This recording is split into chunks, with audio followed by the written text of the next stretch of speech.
Praise the lord. పరిశుద్ధ గ్రంథమైన Bible నుండి ఈరోజు ప్రశ్న: తెలివి గలవాడు ఏ విధంగా మాట్లాడుతాడు? ఆప్షన్ ఏ, అతిగా మాట్లాడుతాడు. ఆప్షన్ బి, కోపంగా మాట్లాడుతాడు. ఆప్షన్ సి, మితముగా మాట్లాడుతాడు. ఆప్షన్ డి, గర్వంగా మాట్లాడుతాడు.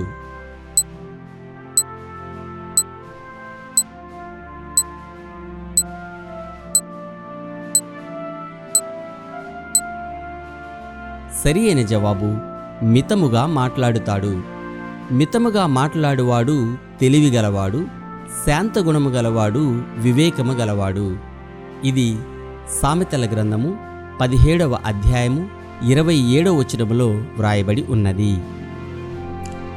ఈ ధర్మశాస్త్ర గ్రంథమందు వ్రాయబడిన ఆయన ఆజ్ఞలను కట్టడలను నీవు గైకొని నీ దేవుడైన యెహోవా మాట విని నీ పూర్ణ హృదయంతోనూ నీ పూర్ణాత్మతోనూ నీ దేవుడైన యెహోవా వైపు మళ్ళునప్పుడు యెహోవా నీ పితరుల యందు ఆనందించినట్లు నీకు మేలు చేయుటకు నీయందునూ ఆనందించి నీ వైపు మళ్ళును.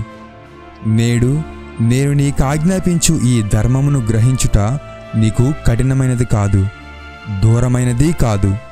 మనము దానిని విని గైకొనున్నట్లు ఎవడు ఆకాశమునకు ఎక్కిపోయి మన యొద్దకు దాని తెచ్చును అని నీవనుకొనుటకు అది ఆకాశమందు ఉండినది కాదు. మనము దాని విని గైకొనున్నట్లు ఎవడు సముద్రము దాటి మన యొద్దకు దాని తెచ్చును అని నీవనుకొననేలా అది సముద్రపు అద్దరి మించినది కాదు.